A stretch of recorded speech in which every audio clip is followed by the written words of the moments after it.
అభ్యర్థుల విషయంలో అధికార పార్టీ దూకుడు ప్రదర్శిస్తుంటే ప్రతిపక్షం అక్కడ ఇంకా అయోమయంలోనే ఉండిపోయింది. సిట్టింగ్ ఎంపీతో వైసీపీ బరిలోకి దిగుతుంటే అభ్యర్థి ఎవరో తేల్చుకోలేకపోతుంది విపక్ష పార్టీ. 1-2 పేర్లు తెరపైకొచ్చిన క్యాండిడేట్ పై ఇంకా క్లారిటీ మాత్రం లేదు. దీంతో 3 అడుగులు ముందుకు 6 అడుగులు వెనక్కి అన్నట్టే ఉంది పేటలో టీడీపీ కసరత్తు. పోటీ లేని రాయపాటి,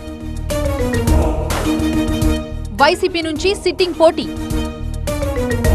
3 పార్లమెంట్ స్థానాల్లో పల్నాడు జిల్లా సీటు టీడీపీకి పెద్ద పరీక్ష పెడుతోంది. ఉమ్మడి గుంటూరు జిల్లాలో 3 పార్లమెంట్ నియోజకవర్గాలుంటే నర్సారావుపేట ఎంపీ సీట్ నుంచి టీడీపీ అభ్యర్థి ఎవరన్నది ఆ పార్టీ శ్రేణులకు ఇప్పుడు పెద్ద పజిల్ గా ఉంది. గత 4 ఎన్నికలను పరిశీలిస్తే 2 సార్లు టీడీపీ గెలిచింది. ఓసారి కాంగ్రెస్, మరోసారి వైసీపీ నర్సారావుపేట ఎంపీ స్థానాన్ని దక్కించుకున్నాయి. ప్రస్తుతం వైసీపీకి చెందిన శ్రీకృష్ణదేవరాయలు సిట్టింగ్ ఎంపీగా ఉన్నారు. గత ఎన్నికల్లో టీడీపీ నుంచి పోటీ చేసిన సీనియర్ లీడర్ ని ఓడించారా యువనేత. 2019 ఎన్నికల్లో ఓటమి తర్వాత రాజకీయాలకు, నియోజకవర్గానికి దూరంగా ఉంటున్నారు రాయపాటి. అనారోగ్య సమస్యలు వెంటాడుతుండటంతో ఆయన ప్రత్యక్ష రాజకీయాల నుంచి తప్పుకున్నారనే ప్రచారం జరుగుతోంది. అయితే రాయపాటి స్థానంలో ఇప్పటిదాకా నర్సారావుపేట పార్లమెంట్ స్థానానికి టీడీపీ మరో నాయకుడు ఎవరిని ఇన్ఛార్జిగా నియమించలేదు. మరోవైపు సిట్టింగ్ ఎంపీ శ్రీకృష్ణదేవరాయలు వచ్చే ఎన్నికల్లో తిరిగి నర్సారావుపేట నుంచే పోటీ చేస్తారని వైసీపీ కార్యకర్తలు చెప్పుకుంటున్నారు. అయితే పేటలో టీడీపీ వ్యూహం ఏంటన్నది పార్టీ నేతలకే అంతుపట్టడం లేదు. అక్కడి నుంచి ఈసారి బీసీ అభ్యర్థిని బరిలోకి దించాలన్న ఆలోచనలో ఉందట టీడీపీ అధిష్టానం.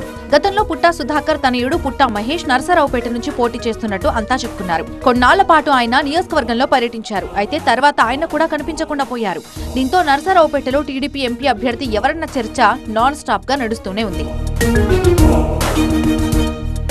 2019 ఎన్నికల్లో నర్సారావుపేట పార్లమెంట్ స్థానంతో పాటు అన్ని అసెంబ్లీ స్థానాలని వైసీపీనే గెలుచుకుంది. ఈసారైనా పల్నాడు జిల్లాలో పట్టు సాధించాలని టీడీపీ భావిస్తున్నా అందుకు తగిన విధంగా ప్రయత్నాలు మాత్రం జరగటం లేదు. పేట పార్లమెంట్ సీట్ పరిధిలోని అసెంబ్లీ నియోజకవర్గాల్లో పార్టీకి అన్ని చోట్ల సీనియర్ నేతలే ఉన్నారు. ఎరపతనేని, ప్రతిపాటి, కొమ్మలపాటి, జీవీఎస్ ఆంజనేయులతో పాటు కన్నా లక్ష్మీనారాయణ వంటి నేతలు ఈసారి పల్నాడు జిల్లా నుంచే అసెంబ్లీ ఎన్నికల బరిలోకి దిగుతున్నారు. వీరికి బలమైన ఎంపీ అభ్యర్థి కూడా తోడైతే విజయం నల్లేరుపై నడకలా ఉంటుందని ఆశపడుతున్నా ఎంపీ అభ్యర్థి విషయంలో అధిష్టానం మనసులో ఏముందో మాత్రం ఎవరూ పసిగట్టలేకపోతున్నారు. కమ్మ సామాజిక వర్గానికి చెందిన పెమ్మసాని చంద్రశేఖర్ ని నర్సారావుపేట ఎంపీ అభ్యర్థిగా బరిలోకి దించుతారన్న చర్చ జరుగుతోంది. చంద్రశేఖర్ దివంగత సినీ హీరో కృష్ణకి దగ్గరి బంధువు. గల్లా జయదేవ్ వచ్చే ఎన్నికల్లో గుంటూరు నుంచి పోటీ చేయనని అధినేతకు చెప్పినట్టుగా సమాచారం. దీంతో పెమ్మసానికి పేట నుంచి లైన్ క్లియర్ అవుతుందని టీడీపీ తమ్ముళ్లు చెప్పుకుంటున్నారు. నర్సారావుపేట ఎంపీ టికెట్ విషయంలో టీడీపీ నాయకత్వం వ్యూహం ఏంటో కొద్ది రోజుల్లో తెలిసిపోతుందని అనుకుంటున్నారు.